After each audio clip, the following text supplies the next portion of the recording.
Allah itu tidak suka orang yang melewati batas. Itu termasuk melewati batas dalam doa karena ada unsur mendikte Allah. Saya memberi contoh tadi. Misalnya kita sebagai cowok berdoa, ya Allah saya ingin punya istri cantik, sholihah, nasabnya baik, gak pernah cerewet, gak pernah apa. Itu kan nanti nyarinya juga susah. Nanti kalau Allah menjabatkan itu adanya di surga, ning donya ora payu rabi, kira-kira. Nah itu sudah berlebihan. Terus kalau ada ulama mengatakan doa itu mukhul ibadah, itu maksudnya gini, doa itu bukti kita minta, minta itu bukti kita lemah. Dan merasa lemah itu sudah bagian dari ibadah. Makanya masyhur itu syairnya Abdul Al-Haddad itu. Fadu'ai wabdihali dalilun li fiftikori itu. Jadi saya berdoa itu hanya sebagai bukti saya butuh Allah. Saya sendiri tidak punya kepentingan mustajab apa enggak. Jadi wali-wali yang mengatakan doa itu mukhul ibadah sebetulnya itu malah wali-wali yang dari awal enggak kelintas disembadani apa enggak. Butuhnya dia itu menunjukkan bahwa saya ini lemah. Buktinya posisinya minta. Itu yang dimaksud mukhul ibadah. Tapi kalau kita berdoa terus posisi kita protes. Katanya kamu baik ya Allah, engkau baik. Ternyata enggak juga. Buktinya semua doa saya enggak kamu kabulkan. Wah, ini malah doa kriminal. Jadi yang dimaksud mukhul ibadah itu doa itu bukti minta. Minta itu bukti lemah. Makanya ada syairnya Abdul Al-Haddad maksud fadu'a ibabdihali dalilun li fiftikor. Jadi saya minta engkau ya Allah itu bukti saya butuh.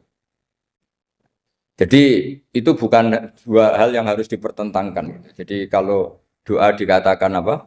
Ibadah karena di doa itu minta. Nah, minta itu bukti merasa kita lemah. Berarti kita sa'il Allah mas'ul. Kita minta Allah yang kita mintain. Kita menengadah Allah yang berposisi memberi. Itu saja sudah cukup sebagai ibadah. Meskipun doa kita tidak mustajab. Karena memang tadi seperti itu. Kalau di ilmu-ilmu tasawuf itu apa ya? Doa itu memang benar-benar sudah mukul ibadah karena tadi perasaan merasa butuh sama Allah itu. Nah, merasa butuh itu, nah kalau kita berdoa merasa butuh sama yang kita minta, itu dalam ilmu tasawuf sudah kriminal, berarti kamu lebih butuh makhluknya. Misalnya begini ya, saya ingin punya rumah bagus, terus setelah punya rumah kredit saya utangnya banyak. Sebetulnya saya itu tidak pernah ingat Allah, gara-gara utang banyak, kredit jatuh tempo, terus melibatkan Allah. Ya Allah saya ini utang banyak, ini, terus tolong dibayar. Sebetulnya saya itu ingat utang, cuma Allah tak libatkan kan. Lah itu tidak akan jadi wali, yang jenis ini tidak akan jadi wali. Saya ingin jadi dosen, melibatkan siapa ya nanya? Melibatkan Allah terus malam-malam bangun melibatkan Allah. Itu artinya apa? Kamu itu lebih ingin yang kamu minta ketimbang ingin Allah. Kalau wali itu enggak gitu, kangen Allah, terus tahu Allah itu zat pemberi, karena tahu Allah zat pemberi terus minta. Maka yang dikangen itu ya Allahnya dulu. Kalau kita kan enggak punya kasus dulu, punya keinginan banyak dulu. Baru ingat siapa yang disayang. Oh Allah. Allah kita libatkan. Ya untungnya Allah baik, mau ramal utang bukan mikir. Untungnya Allah enggak jawab itu. Jadi itu bedanya wali. Kalau wali itu kangen Allah dulu, baru minta. Kalau kita enggak, banyak masalah dulu, baru melibatkan Allah. Nah yang jenis ini itu bahaya. Kalau enggak disembadani mesti ngomel ya. Gusti katanya kalau yang minta kamu kabulkan, ternyata ini enggak. Nanti kalau Allah jawab, kamu itu tidak kangen saya, kamu itu kangen uang, kangen perempuan cantik yang kamu inginkan. Terus kamu melibatkan saya. Urusannya apa saya dengan itu, Pak? Makanya tidak usah nuntut karena awalnya sudah salah. Ya saya kira itu ya. Jadi ada ayat apa? Ud'u rabbakum tadarru'aw wa khufyah. Terusannya apa? Innahu la yuhibbul mu'tadin. Itu di semua tafsir dikatakan Allah enggak suka orang yang berlebihan dalam doa. Berlebihan tadi, misalnya minta sesuatu yang terlalu besar, atau permintaan kemarin saja lanu addi syukroh, kita tidak bisa memenuhi mensyukuri, sudah minta lagi. Misalnya seorang jomblo, targetnya kan asal payu nikah. Tapi setelah nikah, bayangkan istrinya sholihah, tidak cerewet, itu kan berlebihan. Hilang status jomblo saja, belum kamu syukuri, kok sudah minta macam-macam. Jadi harusnya kan syukur dulu ya. Sekedar laku nikah ini kan ada syukur yang harus, seperti jadi dosen juga gitu. Sekedar jadi dosen harus kita syukuri dulu karena menjadi kita tidak nganggur. Itu kan satu harkat sosial yang luar biasa. Jangan tahu-tahu sudah hari kedua cari intensif, cari ini itu, wah, syukurnya aja belum sudah kemana-mana. Lah itu sudah mu'tadin, sudah melebihi apa? Batas. Ya saya kira. Jadi begini ya masalah pendidikan ya. Kalau saya jawab pakai ilmu hakikat saja, karena ini keahlian saya. Sebetulnya begini ya, kalau misalnya itu ya subjektif juga, misalnya bilang rata-rata alumni pondok ini sukses, alumni kampus ini sukses, yang ini tidak sukses, itu satu pasti subjektif. Karena biasanya yang diterkenalkan ya yang sukses-sukses. Sama saya punya tetangga dari pondok yang Anda sebut itu kebetulan tidak sukses semua. Itu jantung saya sampai ngeluh. Saya ini gimana kok? Ya, ya sudah seperti itu kan subjektif. Tapi menyangkut pendidikan itu begini ya, menyangkut hasil dari pendidikan itu. Andai kan kita bicara ilmu hakikat, misalnya kita mondok gitu, mondok kemudian jadi orang miskin, jadi orang yang menurut orang banyak tidak berguna di masyarakat. Ternyata kita ini orang yang kelihatan tidak punya karir, tapi kalau malam sujud sama Allah, punya anak niat memperbanyak orang sujud, terus punya ibu yang sakit-sakitan kita rawat. Meskipun kita tidak jadi dosen, tidak jadi menteri, tapi indah Allah itu luar biasa karena berstatus ngerawat ibu, ngerawat anak, ngerawat istri. Nah Islam itu datang dengan jargon-jargon seperti itu. Sehingga Nabi kalau muji itu ada Uwais Al-Qarni, ini orang yang luar biasa. Ternyata dia itu punya ibu lumpuh yang kalau kemana-mana harus digendong. Ketika tetangga-tetangganya berhasil sowan Rasulullah itu Uwais Al-Qarni tidak bisa karena setiap ibunya dipamitin mau sowan ke Rasulullah itu sama ibunya nggak boleh. Tapi apa yang terjadi justru dipuji-puji Nabi sebaik-baiknya kurun itu waktu adalah kurun yang ada Uwais Al-Qarni.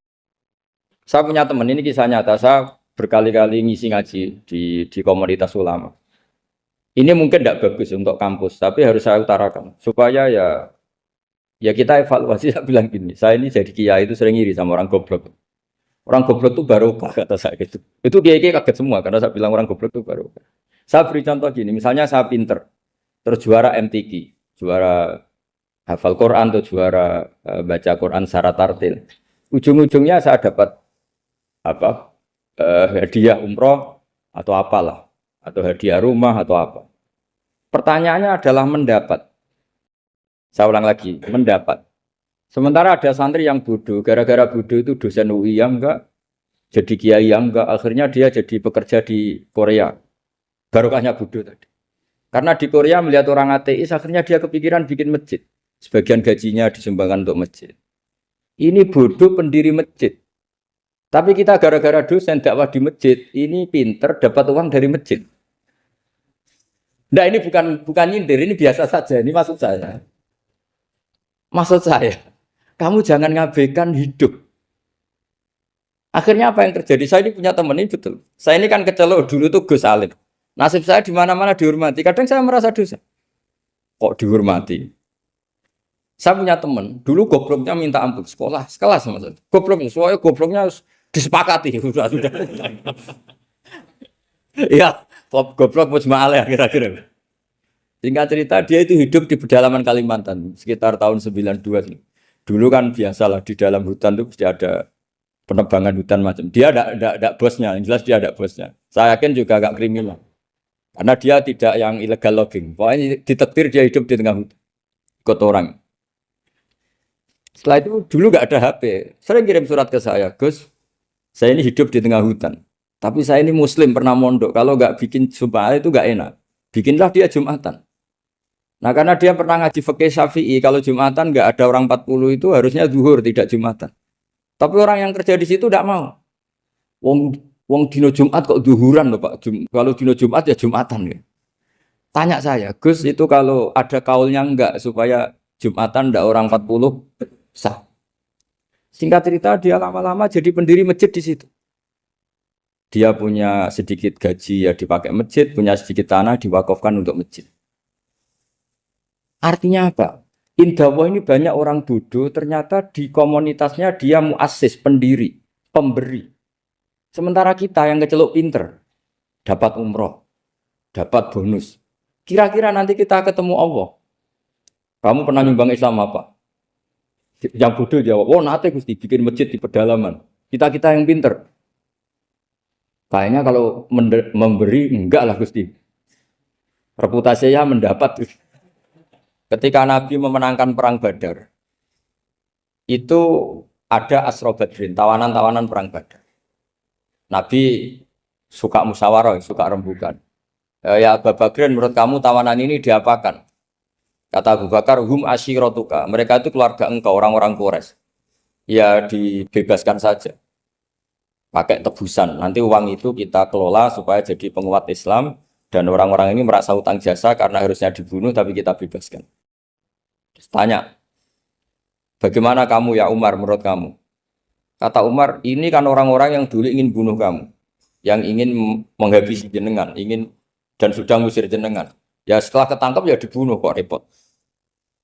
Apa kata Rasulullah? Rasulullah spontan ngendikan, inna masalah kayak Abu Bakrin kama sali Ibrahim. Kamu ibarat kayak Nabi Ibrahim. Izqala faman tabi'ani fa innahu minni wa man asani fa innakal ghafurur rahim. Jadi Nabi Ibrahim itu unik. Melihat umat itu sesyafakoh itu. Syafakoh itu banget sayangnya. Nabi Ibrahim cara berpikir, faman tabi'ani fa innahu minni, orang yang ikut saya ya Allah pasti golongan saya, tentu layak masuk surga. Waman asoni, orang yang mendurhakai saya, fa innaka ghafurur rahim, engkau Maha Pengampun. Bukan yang mendurhakai langsung masuk neraka, enggak, engkau Maha Pengampun. Wa masaluka ya Umar kama salin Nuh, isqala rabbi la tadzar ala ardi minal kafirina dajjara. Umar, kamu mirip Nabi Nuh, inginnya semua orang kafir dihabisin. Ya masyhur kan Nabi Nuh itu nggak ingin ada orang kafir sampai ada banjir tufan. Nah kalau sampean tanya bedanya apa dengan garis keras sekarang? Bedanya ya beda sekali. Kalau Nabi Nuh benci sama orang kafir itu diserahkan yang punya. Sehingga yang punya yaitu Allah yang menghukum dengan banjir bandang. Tapi kalau kita kan kadang kita bertindak sendiri. Jadi potensi disalahkan. Yang jelas dalam hadis-hadis sahih, Nabi Nuh itu tidak bisa mensyafaati karena itu. Ketika diminta syafaat, ini hadis sahih bukan ada di Bukhari, ada di Muslim. Karena biasanya kalau di kota itu ditanya ini sahih enggak? Untungnya yang tanya kadang enggak paham, ini alhamdulillahnya jadi wah repot. Nabi Nuh itu diantara sebabnya enggak bisa mensyafaati adalah pernah corong Jawa maksudno kaume. Kalau dalam bahasa Arab itu da'a li Zaidin berarti mendoakan positif, kalau da'a la Zaidin mendoakan negatif. Kalau orang Jawa itu ada doa, ada pasot. Nabi Nuh adalah orang yang pernah maksudkan kaumnya. Nah, saya cerita sedikit tentang Nabi Nuh dan Nabi Ibrahim. Nabi Ibrahim dianggap tadi cerminannya Abu Bakar, dianggap niru Ibrahim, cerminannya Umar, dianggap niru Nabi siapa? Nabi Nuh. Lalu kalau sampean tanya, bedanya gimana? Begini logikanya. Kita mengkaji secara akademik begini. Ada ulama besar, namanya Abdul Hasan Asyadzili, itu masyhur di Indonesia menjadi Thariqah Asyadziliyah.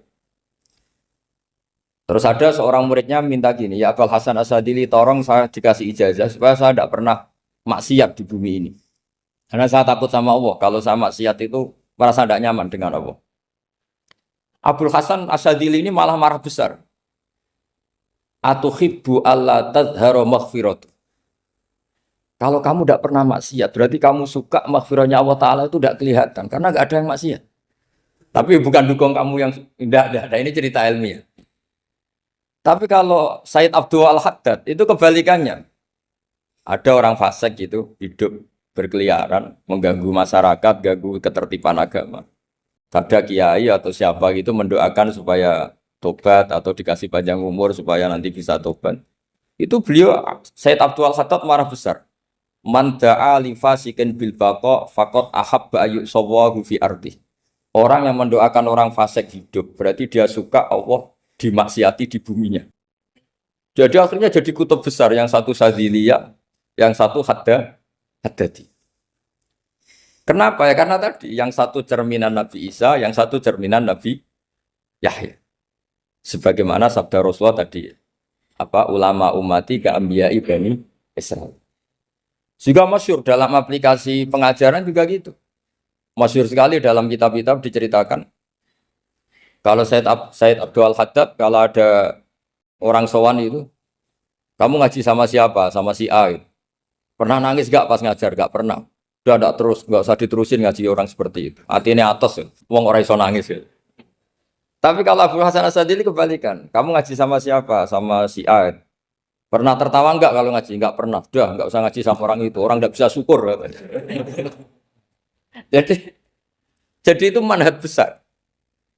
Nah akhirnya orang-orang kayak kita ini nggak jelas semua, nangis ya bisa, syukur guyu ya bisa. Cuma celakanya kalau kita nangis karena tidak punya uang, kalau guyu karena punya uang, itu masalahnya. Tapi kalau wali-wali dulu enggak, kalau senyum ya karena saking yakin rahmatnya Allah itu wasiat rahmatu. Kalau nangis ya karena takut azabnya Allah. Kalau kita kan enggak, sangat-sangat materialistik. Ini yang membedakan kita. Sebenarnya nangis dan senyum itu satu keharusan karena Allah punya madharul jalal. Ketika Allah dengan sifat keagungannya, maka kita ini seorang Jawa serako bersenyum. Tapi Allah itu kadang sebagai madharul jamal. Adanya satu keasikan. Sehingga yang merengut itu yang salah. Makanya dalam ilmu tasawuf, kutub wali itu hanya dua. Allah dengan madharul jalal, dengan Allah yang madharul jamal. Contoh madharul jalal misalnya gini. Ketika Nabi Musa ingin melihat Allah, saking kangennya ingin melihat Allah, Robbi arini angzur ilaik, ya Allah saya beri hak untuk melihat engkau. Allah dengan jalalnya gini, Allah itu qadim, superior. Tentu gak layak tersentuh barang hadis itu makhluk. Sehingga ketika falam matajalla rabbuhu lil jabali ja'alahu dakka wa kharra Musa sa'iqa. Sehingga gak levelnya, apapun hebatnya Nabi ini tetap makhluk. Sementara Allah itu qadim. Gak kuat. Makhluk yang fana ini, yang profan ini gak kuat. Gak kuat menampung zat yang qadim, yang superior. Sehingga gunung pun hancur. Nabi Musa pingsan. Tapi ketika Allah dengan madharul jamal itu Allah dengan keindahannya, dengan kasih sayangnya, memberi hak makhluknya untuk melihat. Nah di sini ini Allah sering ngendikan wujuhu yauma idzin nadhirah ila rabbiha nadhirah. Nanti ada wajah-wajah yang di surga itu melihat saya kata. Tapi apakah betul melihat kayak saya melihat dosen, melihat Pak Rektor, melihat teman-teman itu tidak bisa. Karena Allah itu qadim, sehingga meskipun manusia ahlul jannah melihat Allah, tetap Allah ngendikan la tudrikuhul absar wa huwa yudrikul absar. Karena Allah di balik jamalnya ya punya jalal, di balik jalalnya juga punya jalal. Sehingga selalu di Quran itu diulang beberapa kali supaya proporsional. Nah, kenapa ahli sunnah tetap berkeyakinan Allah bisa dilihat? Logikanya begini. Fa inna kulla maujudin yasihu ayyura. Allah itu zat sing nyata-nyata wujud dan punya eksistensi. Di mana-mana sesuatu yang wujud itu layak untuk bisa dilihat. Lalu pertanyaannya gini, kenapa kita tidak bisa melihat sekarang kok nunggu di akhirat? Karena mata kita sekarang itu profan, fana. Sementara kita setelah di surga, tubuh kita didesain abadi. Ya saya ulang lagi, setelah kita di surga, semua fisik kita ini didesain abadi. Tentu karena desainnya sudah abadi, layak melihat zat yang abadi. Tapi pertanyaannya, kenapa tidak bisa ikhatoh, tidak bisa melihat sampai faham, la tudrikul absar? Karena abadi kita itu diabadikan. Sebagaimana surga abadinya diabadikan. Neraka ya diabadikan. Sementara Allah abadi dengan dirinya sendiri. Yaitu Al-Qayyum. Atau dalam bahasa ngajinya Qiyamuhu binafs. Nah lalu pertanyaan. Makanya Mu'tazilah itu menentang betul. Kalau orang di surga bisa melihat Allah. Cara berpikir Mu'tazilah. Melihat itu artinya yang dilihat ada arahnya. Sementara Allah terbebas dari arah. Tapi kata ahli sunnah cara berpikir tidak seperti itu. Melihat itu pokoknya tahu. Nah, tahu karena mata itu karena kita ditetir tahu itu karena mata. Sebetulnya yang menjadikan tahu itu tidak mata. Ya kalau tahu ya tahu saja, bukan harus pakai mata. Itu cara berpikir ahli sunnah wal jamaah. Jadi saya beri ya bocoran. Kenapa mazhab ahli sunnah itu yang dipilih oleh banyak mayoritas di dunia, jumhur itu. Ahli sunnah itu dianggap pikirannya lebih orisinal. Misalnya ahli sunnah kalau ditanya, kenapa kamu melihat? Ya melihat saja. Kenapa kamu mendengar? Ya mendengar saja. Kesannya itu tidak rasional kayak orang yang nggak pinter itu. Tapi sebetulnya itu yang benar. Jadi cara berpikir ahli sunnah itu melihat itu menjadi tahu. Menjadi tahu itu bisa karena mendengar, bisa karena melihat, bisa karena dikasih tahu, bisa karena bersentuhan. Sebab itu di Quran itu ada ayat ala ya'lamu man khalaqa, bukankah zat yang menciptakan itu menjadi tahu. Sehingga kenapa Allah itu selalu tahu? Karena Allah yang menciptakan. Kalau kamu tahu karena mata, sekali itu jauh, maka kamu tidak melihat.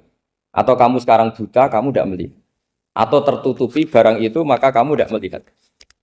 Tapi kalau kamu tahu karena kamu menciptakan, maka akan melihat terus. Misalnya saya ini tukang batu.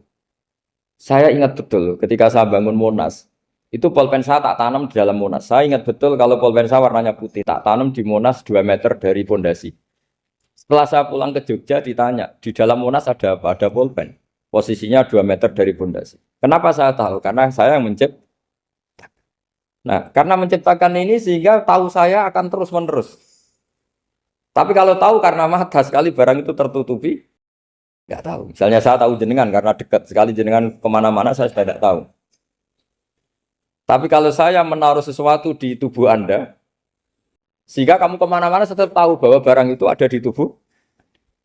Nanti kalau ada yang protes, tapi bisa saja Gus barang itu dicuri orang kemudian Anda tidak tahu. Yang menjadi tidak tahu karena saya sudah tidak menciptakan suasana itu. Selagi saya yang menciptakan, maka akan tahu terus. Nah, tapi karena Allah ini menciptakan semua yang ada di bumi, maka Allah tahu terus. Jika Allah tahu cara bikin kuman, terus tahu bahwa manusia itu punya kuman, kumannya punya organ, organnya juga punya kuman. Terus gak kebayang. Kamu bayangkan kayak makanya Allah itu kalau cerita sederhana, innallaha la yastahi ayyadriba matsalam ma ba'udatan fama fawqaha. Allah itu tidak malu bikin perumpamaan nyamuk, karena nyamuk itu lebih dahsyat timbang gajah. Para pematung itu disuruh bikin gajah masih mampu. Bikinkan patung gajah, mungkin masih sanggup. Tapi kalau tak suruh bikin patung nyamuk, enggak usah bikin hidup, patungnya saja sekecil itu. Padahal nyamuk kecil itu punya organ tubuh. Lalu bikinnya organ tubuh nyamuk itu kayak apa? Organnya punya kuman. Kumannya punya organ. Organnya juga punya kuman. Sehingga orang-orang alim itu baca nyamuk itu lebih jadi ayat Allah ketimbang melihat dinosaurus. Tapi sekarang orang itu nggak tertarik ceritanya. Jadi beda perasaannya orang alim sama orang awam. Kalau orang awam tuh melihat mukjizat kan yang dasar-dasar kayak dinosaurus, gajah, wow gitu. Kalau orang alim nggak, malah melihat nyamuk. Kealiman seperti itu terjaga di umatnya Muhammad, di umatnya Rasulullah Muhammad SAW. Karena ketika umat ini nggak ditunggui para nabi, itu Allah menjamin Muhammad, ulama umatmu nanti punya kemampuan seperti nabi. Tentu tidak dalam keutamaan ya, keutamaan tentu nggak sekelas sama nabi. Kenapa itu terjadi? Karena tadi para nabi ini mewakili sekian. Kalau kita sangat mencintai Indonesia, maka kita akan tegas siapapun yang ingin menghancurkan Indonesia. Itu kira-kira cerminan Nabi Nuh. Kalau kita sangat mencintai Allah, maka kita akan benci sebenci-bencinya sama orang yang mendurhakai Allah. Tapi masalahnya, Allah yang kita cintai itu memaklumatkan diri kalau bersifat ghafur, pengampun. Jika kalau kita terlalu kasar, ini kan yang kita cintai bersifat ghafur kok kita kasar. Di sini Nabi Ibrahim. Beliau sangat mangkel sekali sama yang durhaka sama Allah. Tapi mau mangkel gimana? Zat yang mengajarkan itu bersifat ghafur. Maka kita mau tidak mau. Makanya ada riwayat mengatakan takhallaku bi akhlaqillah. Kamu bertata krama kayak akhlaknya Allah. Akhirnya ya sudah. Kita mau apa coba? Kira-kira kalau kamu mencintai seseorang, itu potensinya kan dua. Protektif.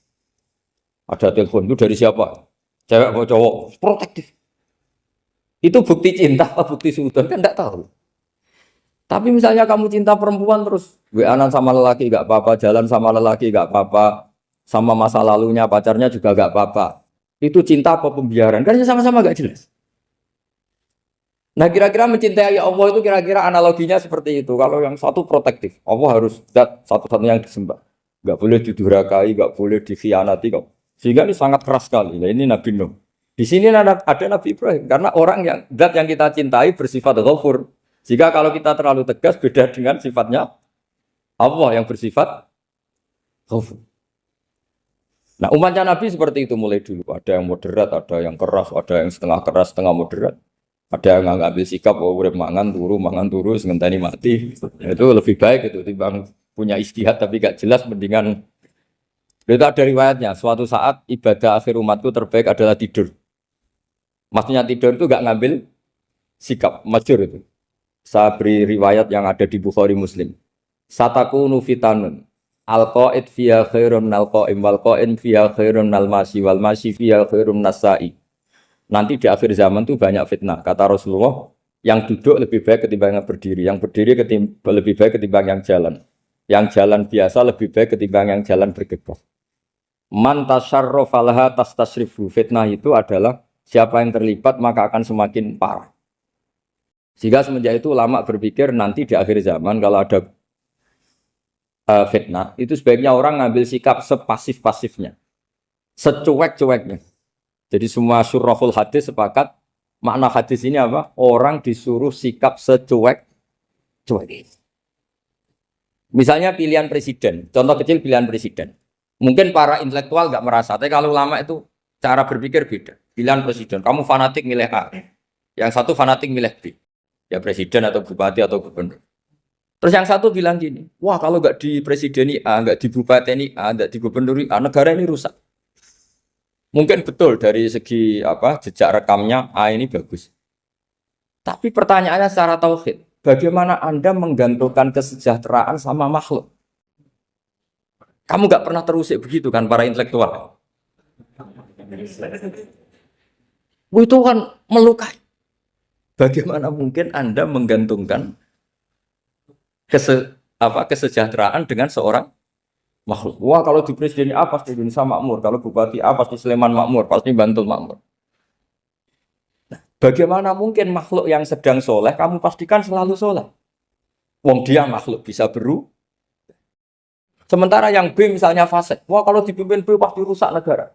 Bagaimana kamu pastikan B yang fasik selalu fasik? Dia saja dia husnul khotimah, yang fasik pas mimpin jadi soleh, yang soleh pas mimpin jadi fasik. Akhirnya ulama karena tahu sifat manusia itu berubah dan kendali di tangan Allah, sikapnya nggak jelas. Saya ini termasuk orang yang terkenal nggak jelas. Karena kalau ditanya, Gus sampean pilih presiden mana, bakti mana? Sanut pangeran sing dadi aku loyal. Wah, anut pangeran yo kacau. Wah, luwih kacau menan anut pangeran kata sekali. Ini kan sudah tidak sambung karena pikirannya ulama.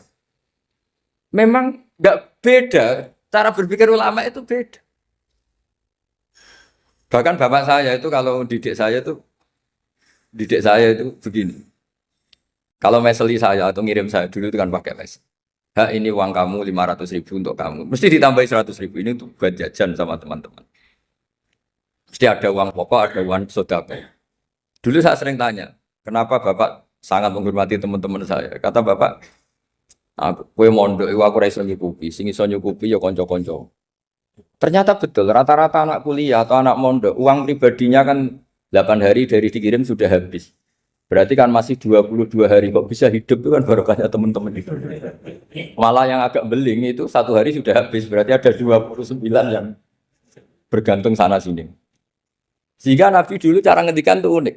Kata Nabi, da'un nasa yarzuqu wahu ba'duhum ba'duh. Menusau barnawa, engkau saling memberi rezeki.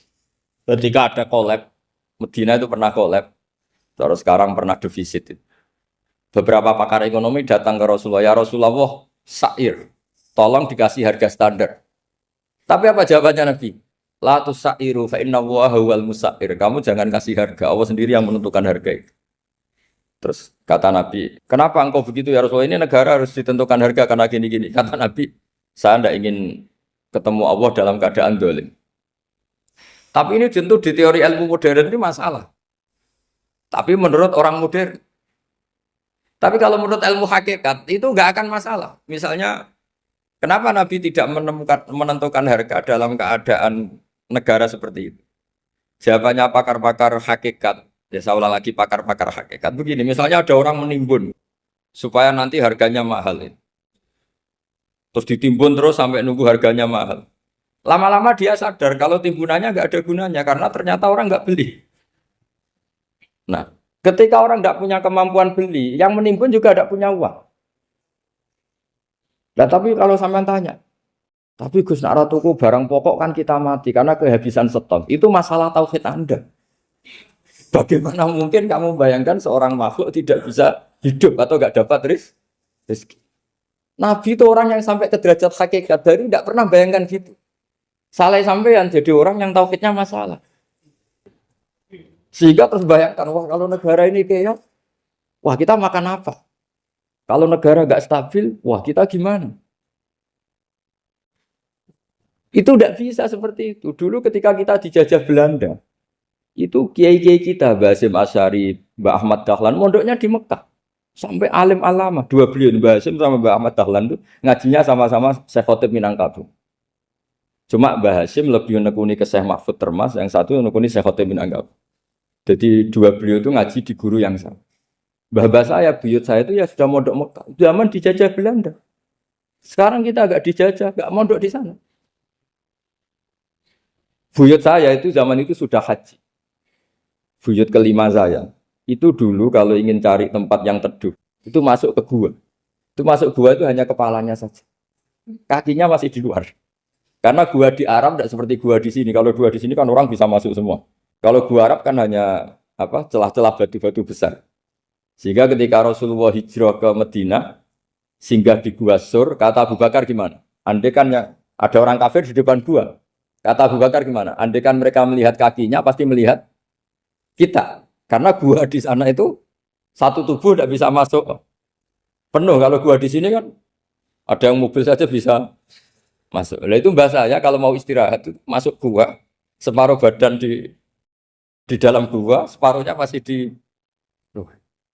Nah sekarang terus kita bilang, wah kalau kita negara tidak stabil, kita haji kemana dulu, zaman dijajah Belanda ya kita. Jadi yang berusaha terangkan, di antara sifat dasar orang-orang baik adalah di mana saja, kapan saja itu memberi manfaat. Termasuk tentu saat paling sulit. Jadi Nabi Isa menceritakan dirinya itu wa ja'alani mubarakan nama kuntu, saya ditakdir Allah berada di mana saja memberi berkah, memberi kemanfaatan bagi orang lain. Ada beberapa cerita tentang Nabi Isa, jadi perlu diketahui ada 3 nabi yang seperiode, satu Ibrahim dan Nabi Lut. Ibrahim itu sama Nabi Lut itu pernah paman. Kedua Nabi Musa dan Harun. Sebetulnya yang jadi nabi itu Nabi Musa, tapi Nabi Musa karena alsak, lisannya Anda jelas, minta Nabi Harun, ya tentu minta kepada Allah supaya Nabi Harun jadikan nabi. Terus ketiga, Nabi Isa dan Yahya. Yahya bin Zakaria, terus Isa ini pernah keponakan Zakaria. Kira-kira kalau di Jawa ya misanan antara Yahya dan Jawa Isa. Jadi ada 3 nabi yang seperiode. Tapi yang paling berkompeten, yang sederajat kira-kira seperti itu hanya Isa dan Yahya.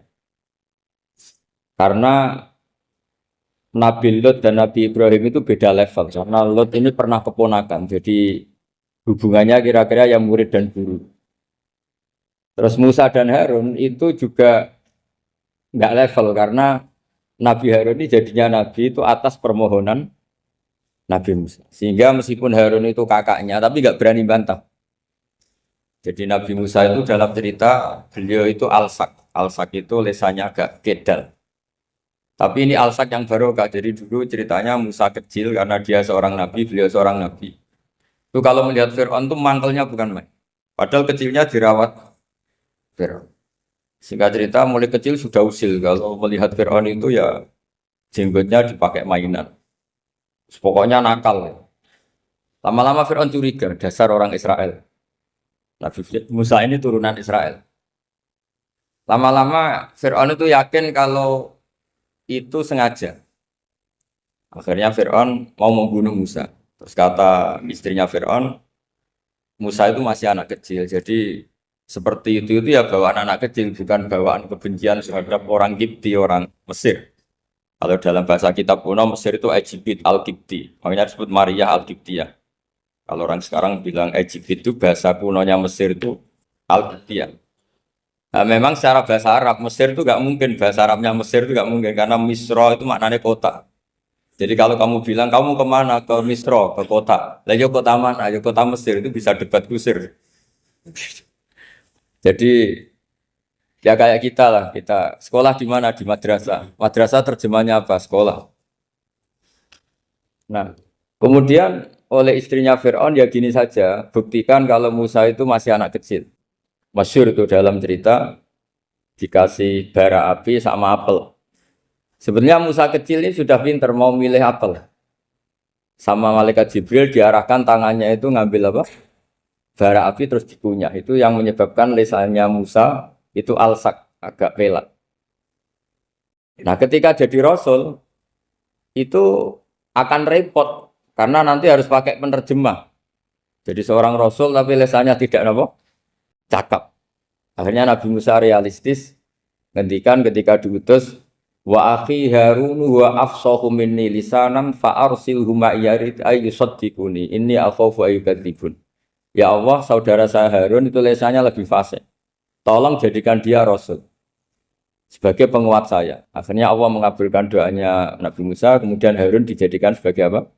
Rasul. Sehingga meskipun satu angkatan, Harun dan Musa ini enggak level. Artinya enggak level itu ya Harun yang takut Musa. Terus ketiga ini Nabi Yahya dan Nabi Isa. Ini umurnya ya seangkatan, kecerdasannya, jadi nabinya sama-sama mulai kecil. Kita tahu Nabi Yahya termasuk yang diberi khitab Allah, ya Yahya khudil kitab biquwwah wa atainahu hukma sobiyya. Yahya berpeganglah kitab secara kuat dan dia saya kasih kenabian ketika kecil. Sama dengan Nabi Isa yang disebut wa yukallimun nasa fil mahdi wa kahla. Sehingga karena selevel dua nabi ini menjadi figur besar dalam manhaj, dalam metode dakwah. Dua karena masih misanan tadi, kalau Jawa kira-kira mirip misanan. Dua nabi ini kalau memilih satu kampung, itu kalau Nabi Yahya itu milih kalau singgah di satu kampung, Nabi Yahya mesti tanya, orang sini yang paling soleh siapa, yang paling baik siapa. Ya terus singgah atau nginap di rumahnya orang baik tadi. Tapi kalau Nabi Isa enggak, orang sini yang nakal siapa, yang paling beling siapa. Terus Nabi Isa singgah di situ.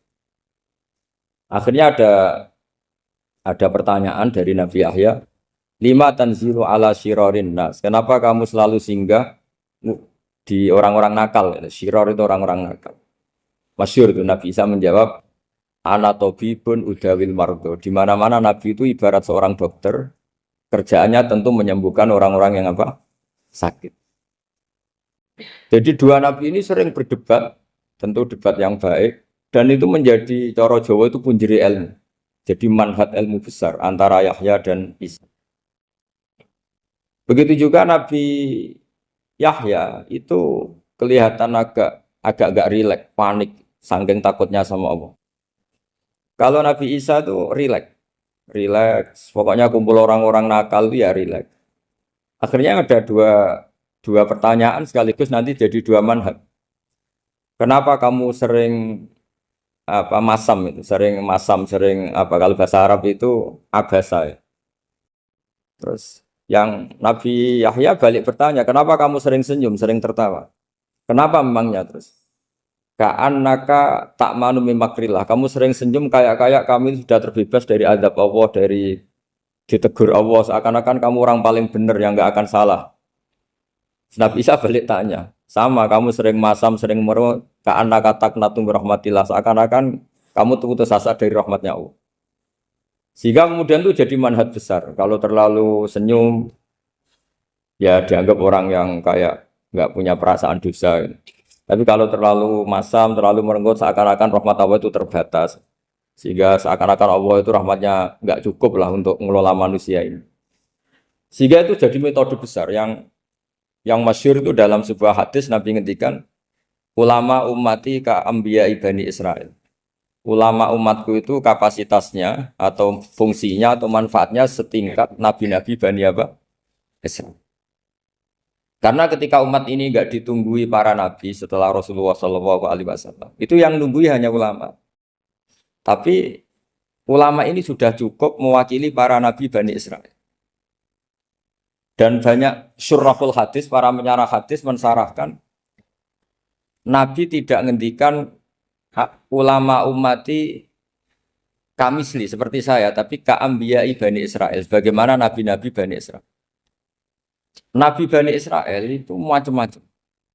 Termasuk ada yang tidak nikah, yaitu yang bernama Yahya dan Isa. Delala umatnya Nabi itu ada orang alim alamah yang ilmunya melegenda, yaitu namanya Imam Nawawi. Itu tidak nikah. Sampai kabudut. Meskipun dalam ajaran syariatnya Nabi aneka sunnati, tapi selalu ada orang yang ditakdir tidak nikah. Karena masyhul, karena sibuk ngurus ilmu. Bukan karena tidak laku, yang jelas itu bukan karena tidak laku. Imam Nawawi itu ganteng, orangnya ya normal. Tapi karena sibuk nulis, beliau sampai kabudut itu tidak nikah.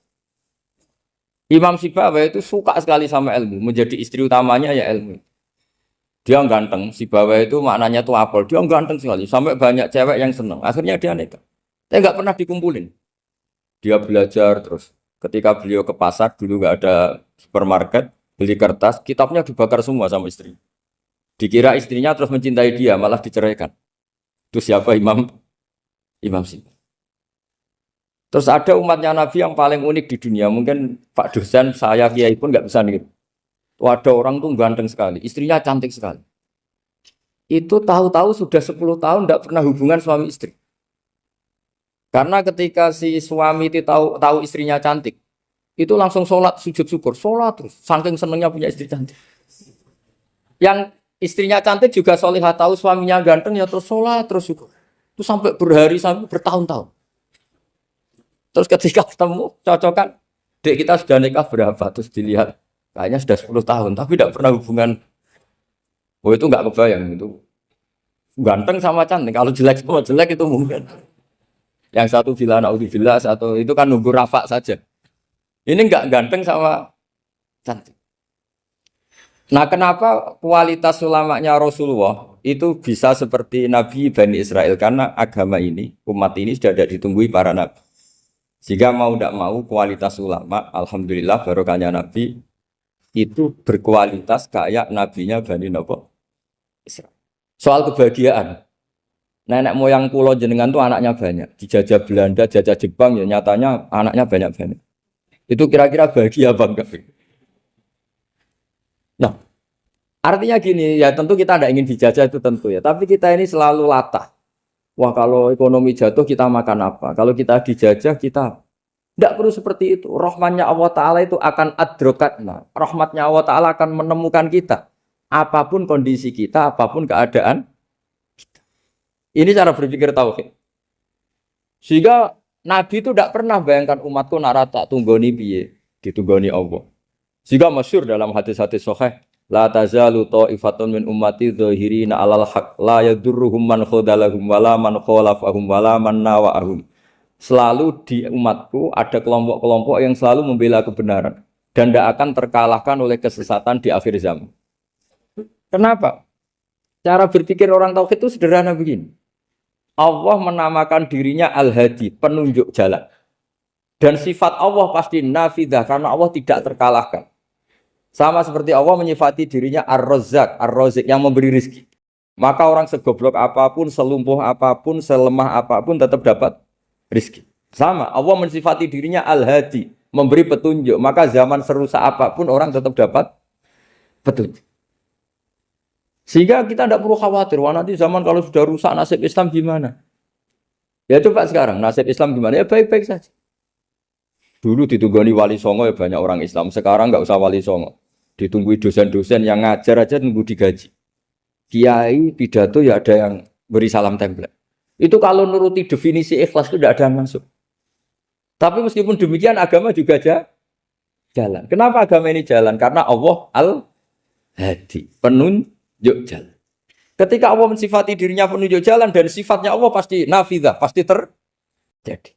Karena Allah tidak pernah gagal. Sehingga agama ini akan ada terus sampai akhir zaman. Coba Amerika kayak apa? Islamfobia. Di Amerika tambah lama tambah banyak Islam. Eropa juga gitu. Australia juga gitu. Andai kan nuruti teori sosial. Sudah dunia sudah materialistik kayak gini. Orang dohirnya itu akan meninggalkan agama. Nyatanya tidak juga. Saya pernah di Korea seminggu. Itu di negara ateis. Itu TKI ke sana tuh nyari uang. Ternyata ya kepikiran bikin masjid, bikin komunitas Islam. Coba siapa yang menggerakkan hati itu? Hanya Allah Subhanahu wa Ta'ala.